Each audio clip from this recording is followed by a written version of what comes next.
This was an absolutely wild week in the market. We had massive swings of 12% high all the way down to 6-7% lows.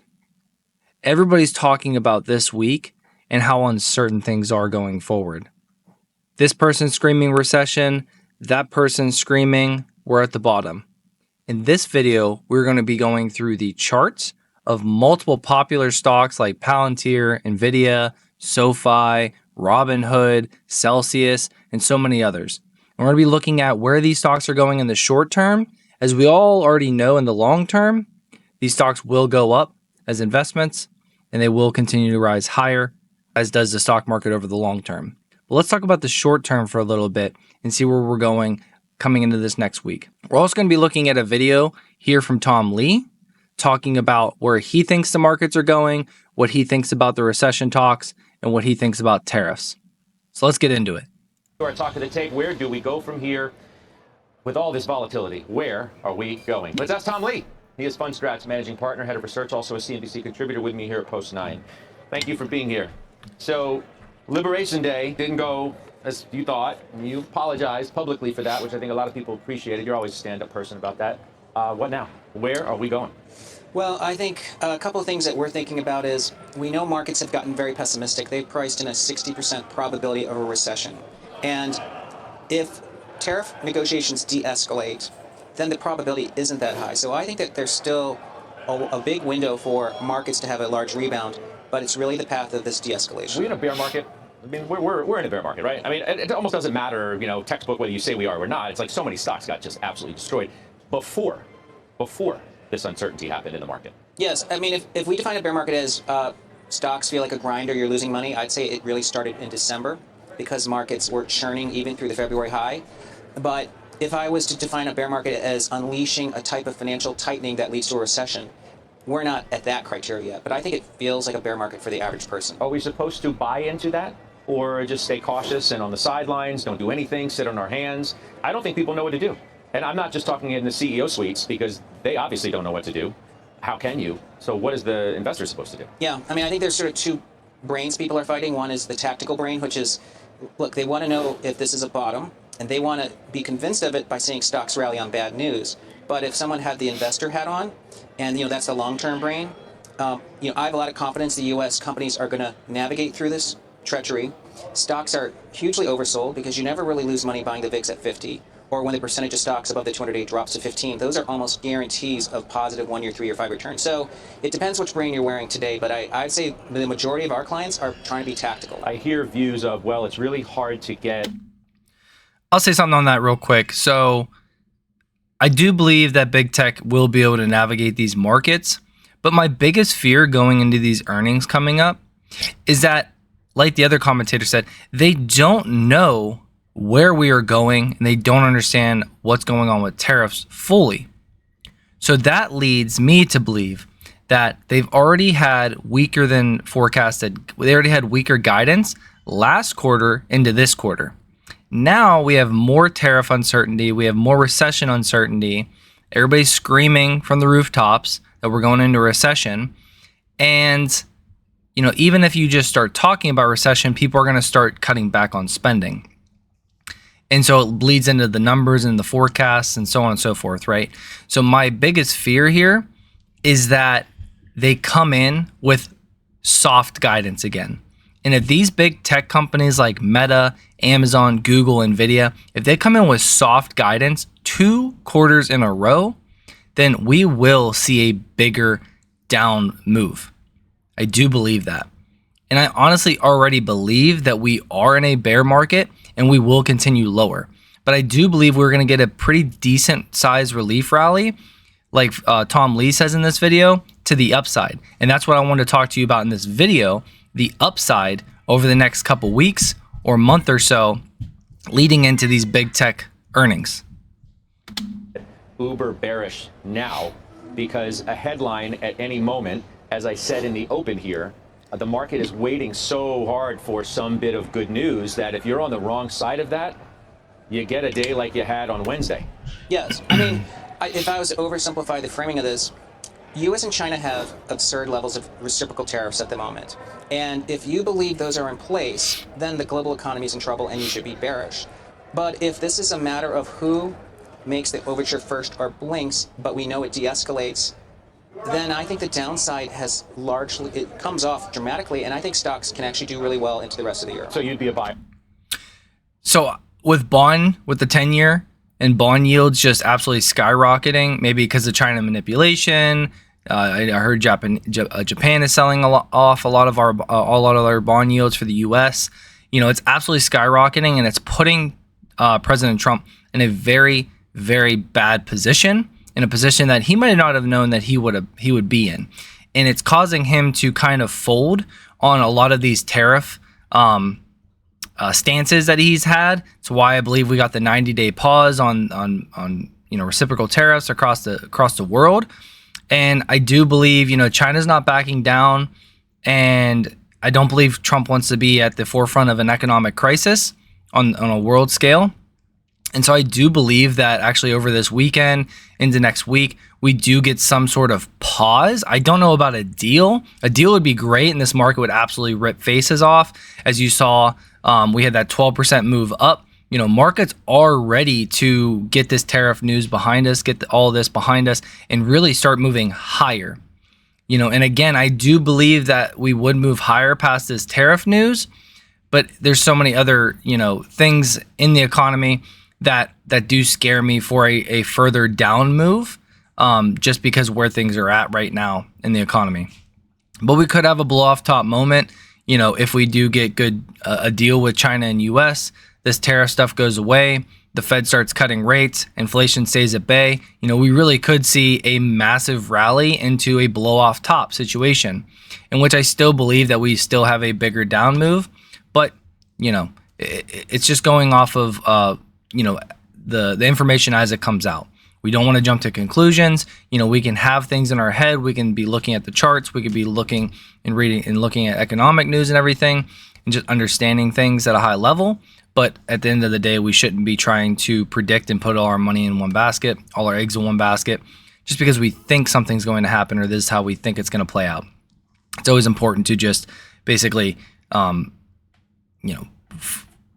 react more than try to predict. It's definitely okay to try to forecast, but don't put all your eggs in one basket when you do that. So, right now. Yes, and with the apology that, of course, I didn't think Liberation Day was going to be this draconian, but yes, I would be buying stocks today. What would you buy? And I do respect. Sorry, just keep pausing. I do respect Tom Lee. He came out. He was very bullish consistently on CNBC as he typically is. He didn't realize that Trump was going to absolutely cause this massive meltdown in the stocks, and he didn't expect tariffs to be what they were. Nobody did. But I appreciate him for being transparent and coming out and apologizing for being so bullish into that and being wrong. And he admitted that, and you can only respect somebody when they do something like that. Bye. Well, one of the things we did for our clients last night is to look at what's called, Walter Deemer calls sold out stocks, which is worse than oversold. Sold out stocks don't go down because there's a lot of bad news priced in. Mm-hmm. There's a lot of stocks that didn't make new lows on Tuesday, April 8th. They made their lows a month ago, and they had lower volume on April 8th. Those are what I call washed out stocks. A group that I think is washed out is the Mag 7. So I'd look at Mag 7 as a place to really expect a rebound, including stocks like Tesla. Okay. You used the word draconian. That was your word. But I'm going to play off of that and say, well, what if we're in a post-draconian period? Love the Mag 7 stocks right now. Love them. We're left with the rubble of that Most of them. making in the White House. And the damage has been done. CEOs have no visibility whatsoever. Do you see this consumer sentiment number today? Yeah, they're awful. Do you see where inflation expectations are? Yeah, they've gone bananas. Do you see what earnings expectations have done recently? I mean, there's no ability to make guidance. So what if the damage is already done now? That's right. Now, we have to keep in mind this is Could be 10 days. So it is a shock, a high amplitude shock, but only of 7 days. So someone can restart the patient's heartbeat. I think that the White House is now keenly aware that Main Street can't handle a huge deleveraging because it is going to lead to job loss, and he's listening to CEOs. So I think there's a really big window to repair the bulk of this damage. And at the other side of this, of course, is that we have reciprocal tariffs in place that are acceptable, We have tax policy that's changing and less regulation. So I actually think the 2026 outlook is still quite good. Which puts are you, so to speak, more reliant on now? A Fed one or a Trump one? Well, I think there's a call at work and a couple of puts. I think that there's a Fed liquidity put that was in evidence today by the Fed. When Collins said what she did? Exactly. And we know the Fed put on rates strikes much lower. The White House has a policy put because we know that you can't brinksmanship the global economy to a halt just to try to get China to blink. And I think that the call is, I think there's a negotiator call, which means I think the White House exercised the Navarro call and replaced him with Besson. There we have it. I really like Tom Lee's outlook, and I really like the way the man thinks. I don't always agree with him, but that is normal. The biggest thing here is that I honestly rather have 2025 just continue to be in a bear market. And like I said, I believe that guidance is going to be weak for a lot of these tech companies, and that's going to push us further down, more so into the bear market. And I think we get more so of like a 2022 bear market before we bottom out, say, October, November, December timeframe of 2025. We really bottom out this year, and then we have a good year in 2026, like Tom Lee says. I would rather see that happen than to see things, get back to normal. We have a blow off top, and then that leads us into 2025, into 2026, going into a real bear market, a real recession. I'd rather get these things out of the way, get all these cracks and fixed, puttied up, and figured out now, instead of really having to, endure more turbulence back and forth. We hit a bottom now, local bottom, we snap up, hit new all-time highs, have a blow off top, and then we soon after that crash back down into a bear market. So yeah, I just can't get past thinking that, guidance for these big tech companies, Google, Meta, Amazon, which I do think I agree with Tom Lee. They're very washed out and they're very cheap right now. Very cheap for where they're going over the next 5 to 10 years. And as investments, I've been buying them pretty consistently outside of Apple. I'm not the biggest believer in Apple right now, and I still believe that they are very overvalued. But all the other companies, the other 6 Mag 7 companies, I've been buying like crazy and across all my portfolios. So I do agree with them there, but I am very worried. And until we get through these earnings, until we hear their guidance, I'm just not so sure that their guidance is going to be all that in a bag of chips. And their guidance into this quarter has already been very meh. So going into this next quarter, they have to double beat, come in with better than expected, and then also have better than expected guidance. And I feel like that's going to be very difficult. So where are markets going short term, in my opinion? Based on the charts and based on what I'm seeing, we're going to be looking at, like I said, all these companies: QQQ, SPY, Palantir, Hood, NVIDIA, SoFi, HIMS, AMD, Celsius, Amazon, and Google. We're going to be looking at all these. Before we do that, quick announcement. We have earnings coming up this week. Starting this week, we have the banks reporting earnings. And now the biggest thing about banks, I truly believe that banks lead markets. They are the lifeblood of the economy. They are the lifeblood of all businesses. Everything runs through them, the consumer, businesses, everything. So whatever they report and the direction that they go is where we are going to go short term. If banks come out with good earnings, good guidance, and those move higher, then I do believe that we will continue to move higher until we get big tech earnings. And again, if those have poor guidance, then I believe that we could snap right back down and go into that bear market, which we could already be in technically. So QQQ, I posted about this whenever it actually happened. So Friday, we had a huge, back-to-back days. Thursday and Friday, just 2 huge gap down days, 5% down, 6% down. Monday, we rebounded. This Monday candle was a move of 10% from top to bottom. Absolutely insane. And we ended the day basically break even, 0.24% up. And then on Tuesday, pulled back. This was about an 8% total move candle. So between the top and the bottom to the top, 8% move. And we ended 1.8%. So really, this flash down on Monday, this crash, and then rebound to break even, that has been the bottom so far. And we have created a higher low. A higher low is essentially going from the bottom, and from this bottom, making a higher low than the previous low. right? So higher low here. And now what we need to do is we need to make a higher high over this high. If we come up here and close up here, say Tuesday or Wednesday of next week, then we have a higher low and a higher high, which means trend reversal typically. Not just that, but we had this key resistance here. We hit 443.14 twice. Monday and Tuesday, we hit 443.14. We rejected off of it twice. And even you could say Friday, we came up and tested right around that and we rejected.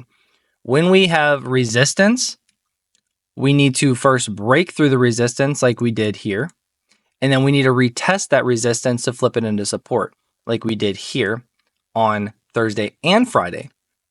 So we had resistance, we broke out of resistance, and then we've retested resistance, and we confirmed now that this resistance is now support. This is all support right here now for the stock market to keep bouncing off of and moving higher. And again, if we couple that with a higher low moving up here to the 470s on the QQQ, then we got something really good going here, and we could see an upward move and rally up to about maybe 490s, 500. And, if we really get some good news behind us, maybe some cuts and everything, we really could have a blow off top, and this could end up being a V-shaped recovery. We don't know. All we can do is look at the charts and understand where the trend is going right now. The overall trend is still down, obviously. But the way to get out of these downtrends is to essentially start making higher lows and higher highs, break out of that overall downtrend and continue higher. That would be a significant tell that we are coming out of this overall bearish, downtrend. On the SPY, it's basically the same thing here. So we had this resistance here. We broke out of that resistance here on that 12% move. We retested it with this beautiful hammer candle, and hammer candles are typically reversal candles. So when you get a hammer, typically you're going to get an outsized move over the next few days, weeks. And, that's what we started on this green candle on Friday with. So we flipped this from resistance to support now. And I would like to see a continuation move, like a nice, good, solid candle up here, engulf this 12% move high. Then we have a higher low and a higher high. And that would mean that we would most likely on the SPY continue up to about 570s, 580s, and then who knows, maybe even up to 590s to 600. Again, we need to keep piecing together some good momentum and some good bank earnings and talks with China and no more, Trump nukes, so on and so forth. Palantir. If all this were to happen and we were to continue to go higher, where could Palantir go? Well, it's pretty obvious. Palantir could go straight back to all-time highs.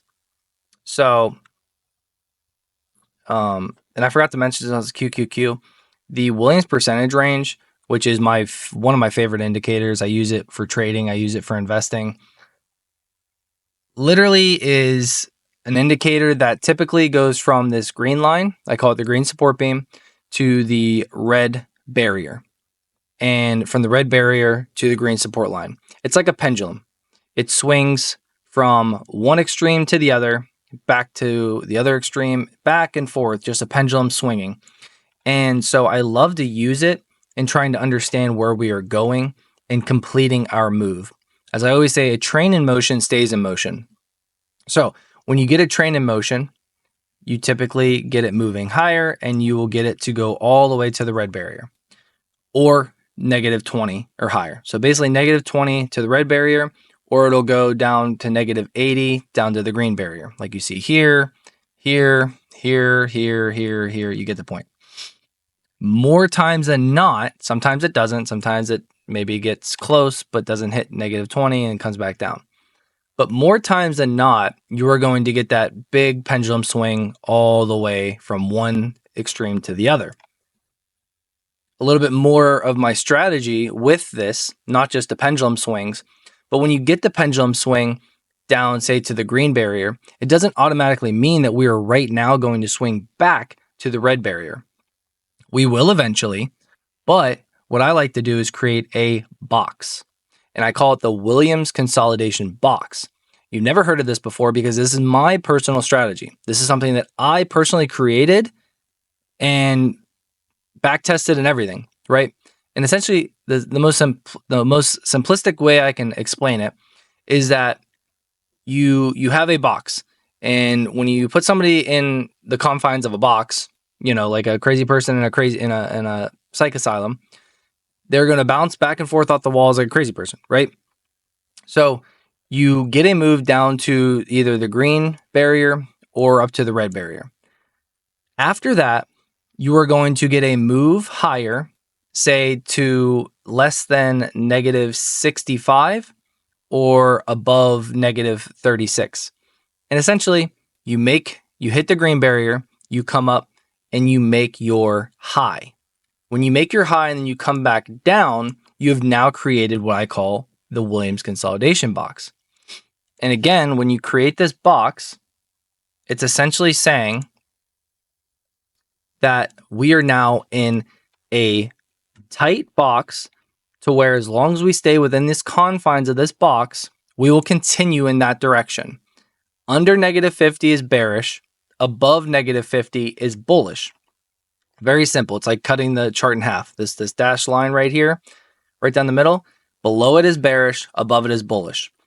So when you have this, when you have a chart, when you have a Williams consolidation box on the bottom down here, that is a bearish Williams consolidation box. When you have a box up here above -50, that is a bullish Williams consolidation box. For a bearish Williams consolidation box, as long as you stay within the confines of this box, guess what? You are going to continue lower. You see how that works? We stay in this bearish Williams consolidation box, and look, from the time we got into it, from literally the double top point on the QQQ, we stay in this confines of this box, and essentially this partnered with my high five indicator. You could have gotten to this, you could have gotten the QQQ short right here off this double top and said, yep, we're in the confines of this Williams consolidation box. I can go short on the QQQ. I can write puts, or I can buy puts on the QQQ, and I can ride this thing lower. And as long as I don't close above the high five indicator, which we never did until down here, and as long as we stay within the Williams consolidation box, we're going to continue lower, and I can stay short or keep my puts on the markets. Or you could have sold out of your stocks as investments up here, or took some gains, right? Trim back. You never want to sell out 100% of anything, but you could have, trimmed back and took some gains on this stuff. That way you weren't holding all the way down here to where we are now at $408, $454 from our highs of $540, right? You wouldn't have had, your portfolios wouldn't have been as beat up, and you would have had some cash to be buying down here. So it's a pretty simple strategy, but I really love this strategy. And you see up here, when you have a bullish Williams consolidation box, you are going to get a move continuation higher. As long as you stay above the high five indicator here, as you see, then we are good to go. It's once you break out of that Williams consolidation box, either the bullish or bearish Williams consolidation box, is when you typically are ready to exit your shorts for the downside, or your put or your calls and your longs for the upside, right?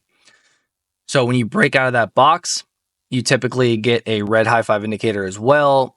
You get a close below the high five indicator, and it's definitely time to go ahead and exit that position. And I use this strategy to go ahead and basically short the market, go long the market, calls, puts, and I use it for my investing as well. And basically my whole community that I built is all about these strategies that I've built, not just with trading with the Williams consolidation box, with the high five indicators that I have and I offer. Also my high five snapshot, which is my Excel spreadsheet that I use to make investment decisions, buys, sells, trims, dollar cost averaging into companies. I teach all of this. I have courses on all of this. I have everybody in my community, using these strategies and helping them become better investors and traders in my community. If you are interested, the link is down below and it's in my bio as well. So moving on though, we have broken out of this box, like I said, and that was obviously the time to get out because this could have been a reversal. It wasn't, but it was the time that we got the pendulum swing from outside of this box from the green up to the red. like I said, when we get these, we will get these pendulum swings back and forth. All that to say, just to explain my strategy. So we made this previous resistance into support now, and we are climbing higher. We were at the green barrier support beam, and now we are moving to the red barrier. And I don't believe this move will be done until we get to the red barrier. It, of course, we could have hit this -80 and this could be, us moving down now, but I really don't believe that because we made a higher low as well. So I do believe that we will get up here to the red barrier. And guess what? I will be waiting to create a Williams consolidation box here, a bullish one, and continue to ride this higher. And I will know that this move is ready to go back down to the green support beam, and the move is teetering out once we break out of that Williams consolidation box, once we flip back over to red and we close beneath the high 5 indicator. So right now I do have some lottery calls right now, because we are moving up, and I do believe that we're going to get a pause with China coming up here this weekend or this week. So those are my thoughts on the SPY and the QQQ. Let's get into Palantir and the other stocks and where I think they're going. Essentially, they're all doing the same thing here, right? So we have our red barrier up here. We have our green barrier. And you see the same thing. They go from one extreme to the other like a pendulum swinging. We are up here. We already hit our red barrier. And now is where I believe that we make our Williams consolidation box here on Palantir. We make our Williams consolidation box here. We are breaking out. We are making higher lows and higher highs here. And if we get a close above $93, and then we get a close above $98, and we really start moving here, making higher lows, higher highs, if we get this bullish cross green high 5 indicator through the smoothing line, I do believe that, with this momentum, with these giant candles, with the market being as depressed as it is, I do believe that we could get an outsized move up to fill these gaps here at about $103 and up to about $110. And, we could get it back to all-time highs. It's just going to depend on how far this market wants to run. But like I said, I use my strategies to get in these on these bullish crosses. Like we see here, could have got in here on this bearish cross, could have got here in here on this bullish cross and rode this thing from, 72 all the way up to 125. And that's what I'm kind of looking at doing here as well. We are very depressed, and I do believe that we're going to get a big relief rally here. And I would like to, see a bullish engulfing candle so I can get into this name to the long side, ride it up until basically the Williams consolidation box cracks, or we close beneath the high 5 indicator. That's how I'll be playing Palantir. So I could see an outsized move. If all this fails, right, and this is just, basically a lower high and lower low here, and then we close below this, then we will continue to go down to maybe, 63 is pretty key support here. All in here, that's pretty key support. That's why we bounced so hard there. So I could see us moving down to, $60 to $70 per share. If we were to continue down, no good news with China, things get worse, things continue to escalate, we go into recession, so on and so forth, guys. So you got to see both sides. We can't just sit here and say, yeah, this is about to cross, and now let's go all in Palantir to the long side. I need a FOMO buy right now because RonnieV said that we're about to go higher. You need to be ready to play both sides, guys. We could build a new Williams consolidation box and continue higher, get this beautiful cross, and make a lot of money on this move higher as an investment or as a trade. Or we could just as easily say, no news this weekend. China and US continue to, fight, box it out, and then we continue lower. So you just got to be ready, and you can't really get into these names until you have confirmation. You see we get the bullish cross here. You see we come back and retest. That right here is the time to enter. We broke out. We retested the high 5 indicator. We made our Williams consolidation box, and now is the time to enter and to ride this thing higher. Not right now when we don't have that confirmation yet. We do have a good, solid Williams percentage range that's bullish, but we have not made that cross yet. We've had back-to-back days of wick action, and I would be looking for a close above this $93, $94-ish. Hood, it's basically the same chart, guys. That's pretty funny, isn't it? It's basically the same chart. So you're in this clear downtrend here, right? And we are looking for a bullish cross. We already have the start of our Williams consolidation box being formed, and I'm looking for a bullish cross. The last time this thing had a bullish cross, I mean, it ran. So it crossed up down here, and it just ran higher. And then earnings, obviously, you want to be trimming in earnings, but it ran higher. This is a more volatile stock, so the Williams consolidation boxes aren't as great on this one. Whenever you have very high volatility stocks, it's going to move all over the place more so than other stocks. So I am looking for this bullish cross here, form this Williams consolidation box, and then obviously we could see up to $50 to $60, and then all-time highs would be obviously almost $67 per share. We bounce off this key support area down here. Actually, we filled this gap here. We still have this gap down here at $25 per share to fill. So if things get worse, I'm looking at this $25.43 $25.43 gap fill down here. You don't believe we can get there? We could definitely get there, guys. We're at the top of this bearish channel. We could come down here and we could see that $25 gap fill before we see a reversal and move higher.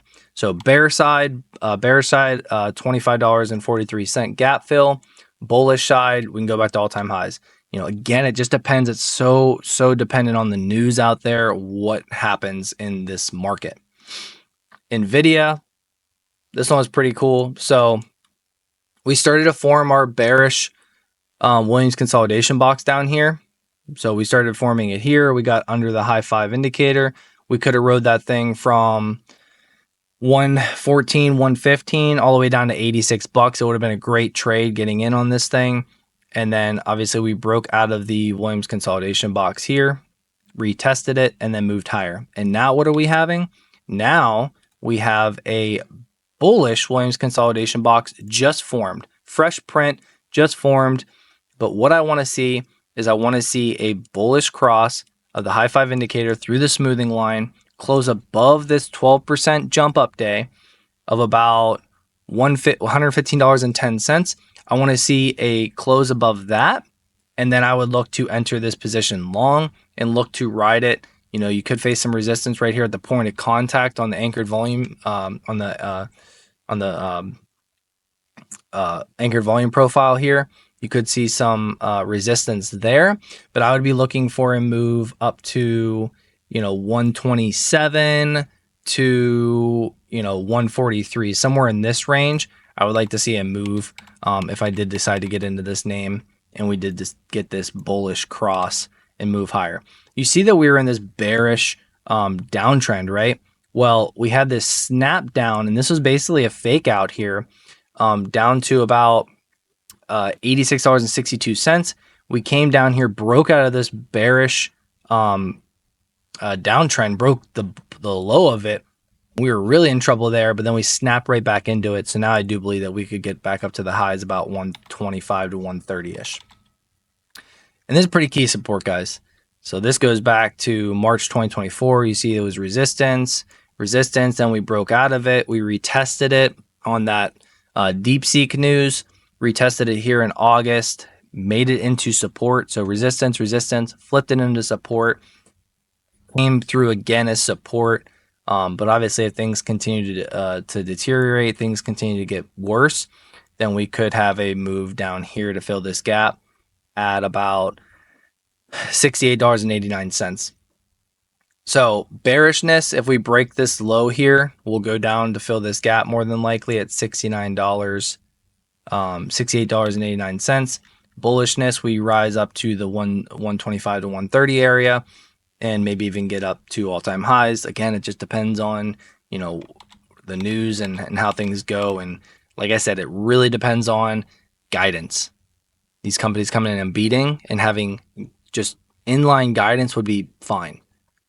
But if they cut back their guidance again, back-to-back quarters, then I do believe that we are going to the downside more. There's a bear market. We'll see lows. This was a fun one. We are actually in this short on SoFi. I do like SoFi as a long-term name, so don't chop my head off, okay? I really do like SoFi as a long-term investment, but as a trader, I don't care. I'll short a company, I'll go long a company when I'm trading. When I'm investing, I invest for the long term and I leave it alone. I dollar cost average based on my strategies through my high five snapshot, my margin of safety. That's when I buy, so on and so forth. But on a trading front, I do look at the technicals, and I obviously look at what's going on. So perfect head and shoulders on the daily for SoFi. You see, we broke out here. I got in this move here, wrote it down here, cashed out. Then we had this rebound where we retested the breakdown of the head and shoulders, and then that's when we really started making lower highs. And the funny thing is, and it's always going to be funny to me because technical analysis is, it's charts, it's so cool how it works. This measured move of this head and shoulders, the measured move is basically you take the top of the head and shoulders, or you take the top of the charting pattern to the bottom of the charting pattern, you put it down at the breakout point. So the neckline breakdown point was right here at $13.45. It measures the exact distance from top to bottom, and you put that on the breakdown or breakout, and it shows you exactly where the stock is going to go. Measured move was $8.50. We got down to $8.60. So if you want to get on me and say, oh man, the measured move wasn't perfect, it didn't get down to $8.50, it got within 10 cents of the measured move. That's good enough. If I was in this trade all the way down here, I would have just cashed out. When I get close to the measured move, I just cash out, because typically these measured moves, they get right at it, right near it, and then they bounce. And that's exactly what happened. We got right down to the measured move, and then we bounced. And now we could continue higher. Where I could see it going, I could see it coming back to about $13 to $14 here and retesting this again, because right now it was support, flipped it to resistance. So now this $13.60 to $14 area is resistance pushing down on the stock. So if we climb back up here, hit this resistance, we could falter right back down. And we do have some gaps down. No, we don't have any more gaps. So SoFi could be saved from going, a lot lower. Realistically, this $8 to this $8 to $9 range, $8 to $9 range is very, very, very stiff support. So I really, how far they've come, I really don't see them going below that unless they get in some trouble with their earnings or, recession and all that different stuff. But I would say the weakest downside would probably be right about 8 to 9, maybe this volume shelf here at around $7.50. Could see if things got really bad. But like you see on the Williams percentage range here, we are in an uptrend after hitting this green support beam, and we are making moves higher. And I do believe we realize at least negative 20, if not the red barrier, maybe build a Williams consolidation box to the bull side and continue to run higher. I'll be looking to break out of this downtrend. I'll be looking for an engulfing candle over the 12% move down, and I'll be looking for a bullish cross over the support. And I would look to possibly get into this name. Could see all-time highs again with any of these names, guys. If the market really gets going and things really get a lot better, a lot faster, rates started getting cut, things don't break in the economy, things don't break overall, we could run back to all-time highs. But right now, we are still in a downtrend, and I would probably put this at, $12 to, like I said, $14. That's really your key resistance area. So you could swing it from here up to those areas and then take your profits. HIMS, it's at such a key resistance or such a key support zone. You had resistance, resistance, resistance, resistance, broke out of the resistance, came back down, didn't confirm support, broke back underneath it, then finally broke out of it again, retested it 3 times, flipped this whole thing into support. So $23.21 to $25.61. That is now key support because it was resistant so many times. Now it was turned into support. We launched off that thing, launched off this volume shelf. We were coming all the way back down to it, and we were bouncing off of it very nicely. I would keep dip buying this area right here until it shows to break. If it breaks down, then I see us going down to $20 per share. And if that really breaks, then the next key support area is about, I would say $13 to $18 per share. If we got down there, I'm backing up the Brinks truck on this name. Massively undervalued name, massive growth company, left, right, and center. Great company. And just like you saw when we came down here and we had this launch, you could have the same thing, guys. Build out that stage 1, hit stage 2 for a massive move up before we hit stage 3 and 4.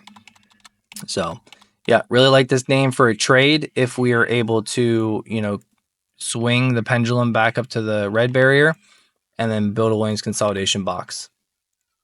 AMD, Advanced Micro Destroyer, Advanced Money Destroyer. Huge bearish downtrend since beginning of the year. You see it just on the daily, bearish downtrend, continuously just downtrending. We could see down here at $52 to $62 per share. So yeah, $52 to $62 is where I could see this thing going for, a bottom. Worst case scenario, honestly, you had all this previous resistance. You flipped it into support multiple times. Now you're coming back to retest it. You're in this big bearish downtrend, but I do believe, this would probably be the low of $50 to $62. I know it seems like it's crazy that it could get there, but if we really did hit a recession or bear market, we could easily get down there, guys. As far as the upside, I mean, again, we can go back to all-time highs. I see more realistically hitting, $100 to $115 per share, getting up to this volume shelf. To be able to get through this, we would really need some bullish momentum. And then if we did break out of this downtrend right around here from about 120 to about 130, if we were able to break out of this huge downtrend, we could see a massive parabolic move higher. And I will be watching this name from the sidelines until we get something like that to happen, because at that point, we could start a massive bullish move higher. And obviously from, $100 back up to $200, $300 per share would just be a massive move and a 3x on your money. Celsius, this name has been so strong during this turbulent time with all these tariffs and everything. And it's really because people are realizing that it's not as bad as they thought it was. But basically, you had this key resistance down here. We flipped it into support, back down to resistance, and now we came back down, fully flipped it into support multiple times now. So again, you see it continuously happen. Key resistance then flips into support, which is very bullish. So this is now support, and we are essentially making a run, but I think we were about to hit some pretty stiff resistance here. As you can see, we had resistance here. We flipped it into support. We held it as support, and then we broke beneath it. So once we broke beneath it, now this is resistance. And we were running right up into this $38.50 to $42.21 area where we are going to have stiff resistance. If we are able to break through this 38.46, 42.45, the markets would have to be playing along as well. And we could have a very big outsized move up to $50 next, then 60, then 70. Could be huge trade, huge investment for a lot of people out there. But just let you know, the next key resistance is going to be 38.46 to 42.33. Next up, Amazon.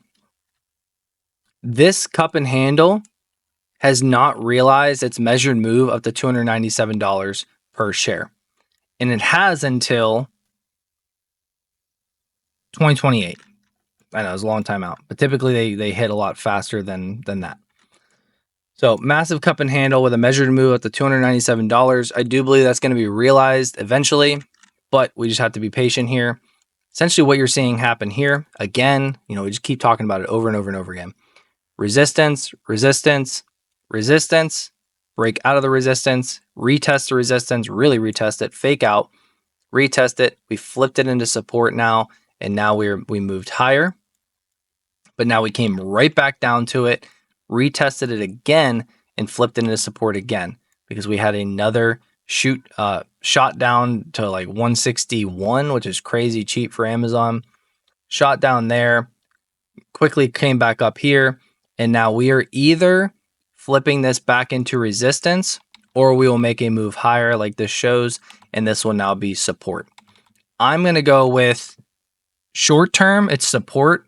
Long term, it'll be resistance again. I can see Amazon coming down to the 140 to 160 area again in a recession bear market. Google, last one up here, guys.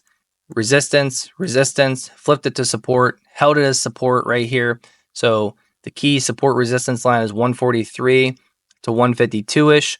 If we break this area, then we most likely go down to, I would say, 107 to 126.63.